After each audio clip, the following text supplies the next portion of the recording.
Good morning, class 12 and also class 11. So, we are in chapter banking system, and right now our topic is central bank's method of credit control. So, one of the important functions of the central bank is to control credit, okay? And controlling credit is essential for the national interest. For example, during a period of inflation or in the period of boom, if the commercial banks extend more credit, this will create the problem of inflation and intensify the boom. Hence, in such a situation, the commercial banks should give less loan than before. Similarly, during a period of depression, the commercial banks should give more loans. So, in order to control credit, there are several instruments at the disposal of the central bank, and this instrument are known as method of credit control. Okay, and the method of credit control can be classified into two groups. First is quantitative methods and the second is qualitative or selective methods. So there are two methods to control the credit.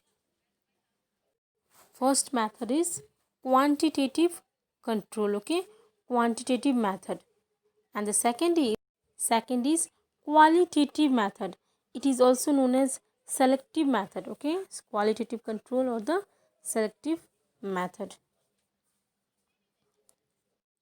So in the quantitative method or the general methods are intended to expand or contract the volume of credit in the banking system.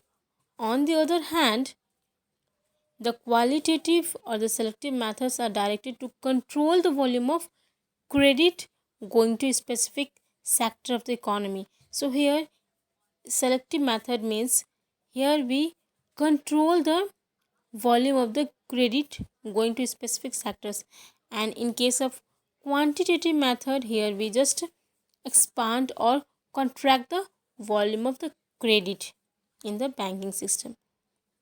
So in quantitative method, the important quantitative methods of credit control are bank rate, open market operations, and variable reserve ratio. On the other hand, there are certain qualitative or the selective method of credit control, such as regulation of margin requirement, regulation of consumers credit, direct actions, moral suasion, etc.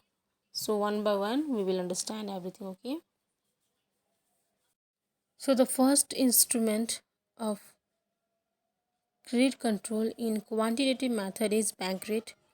So bank rate is the rate at which the central bank discount the bill of exchange or other eligible securities presented to it by the commercial bank. So bank rate is those rate at which central bank discount the bill of exchange, okay. Bill of exchange you will come to know in next point, and also other securities, okay, which the commercial bank present to the central bank. Or in other words, we can say that the bank rate is the lending rate of the central bank. So it is a lending rate, it is the rate of interest at which the central bank charges, okay, to commercial bank. When the commercial bank borrow from the central bank, they will have to pay interest to the central bank at the bank rate. So we know that the central bank is the lender of the last resort. Means lender of the last resort means if commercial bank do not get any option to borrow the amount or to take the loan, then central bank is the last option for the banks to take the loan. So that is the reason central bank is known as the lender of the last resort. This means that if the commercial bank need money and if they cannot get money from other sources, then they will approach the central bank and they deposit bill of exchange or other securities held by them with the central bank, and in exchange they take the loan from the central bank. Next quantitative control is open market operation. The term open market operations is used in two senses. First, in the narrow sense, the open market operation implies the purchase and sale of government securities by the central bank in the open market. But in the broad sense, the term implies purchase and sale of not only government securities, but also other eligible papers by the central banks in the open market. The method of open market operations is an important quantitative method of direct credit control. Like, suppose that the central bank is selling securities in the open market, and these securities will be purchased either by the non bank public or by the commercial bank or by other financial institutions. The buyers of securities will pay to the central bank a sum of money which is equal to the volume value of securities. So the buyers of securities will pay the amount, okay, to the central bank which is equal to the value of that security, that mortgage. So money will flow from the non-bank financial institutions or banks or non-bank public to the central bank. As a result, supply of money with the non-bank public will decrease. This will reduce the purchasing power of the non-bank public. As the purchasing power of the non-bank public decreases, the pressure of aggregate demand also decreases. During the period of inflation, when there is a pressure of aggregate demand, the central bank resort to open market sale of securities in order to reduce the pressure of the aggregate demand. So in this way, it helps us central banks. This open market operations helps in credit control. And the third one is variable reserve ratio. So, in most of the countries, there exists a law or a convention which requires the commercial banks to maintain a fixed proportion of the deposit as reserve with the central bank. So, some portions of the fixed deposit commercial bank has to keep with the central bank, and this fixed proportion is known as cash reserve ratio. So, the central bank is given the power to increase or decrease this cash reserve ratio. This power of varying the reserve ratio to be maintained by the commercial bank is known as the method of variable reserve ratio.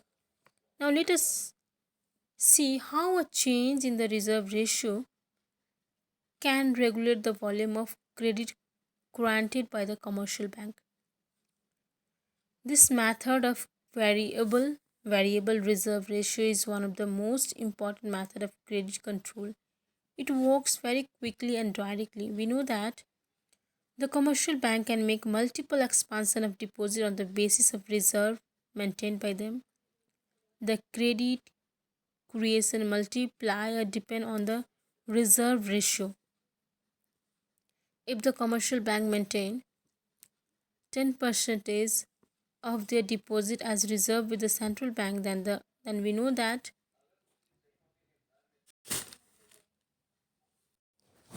if there is no cash flow drain from the banking system, the credit creation multiplier will be 10, which is the reserve ratio of 10%, okay, which is the equal to the reciprocal of the reserve ratio. We know that one formula, that is creation of multiplier, okay, creation of multiplier is equal to reciprocal of cash reserve ratio. Yes, so here it means to say that the credit creation multiplier depend on the reserve ratio. We know that this, if the commercial bank maintain 10% of their deposit as reserve with the central bank, then we know that if there is no cash drain from the banking system, the credit creation multiplier will be 10, which is the equal to the reciprocal of reserve ratio. Now, if the central bank increases the reserve ratio from 10 to 20 percentage, then the credit creation multiplier will become 5 in place of 10.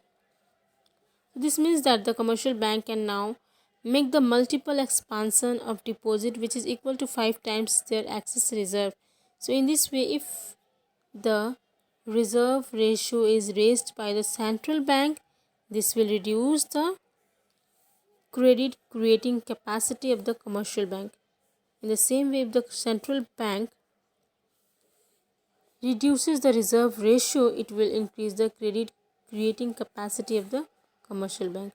For this reason, during a period of inflation or a business upswing, when it is required to reduce the volume of lending, the central bank raises the reserve ratio. Again, during the period of depression, when the money supply with the public should be increased, the central bank reduces the reserve ratio. So this reserve ratio, their creation and multiplier, already I have explained in last class also. Okay, so if you are confused, okay, with the reserve ratio and the credit creation multiplier, then you can watch the previous video. Thank you, students.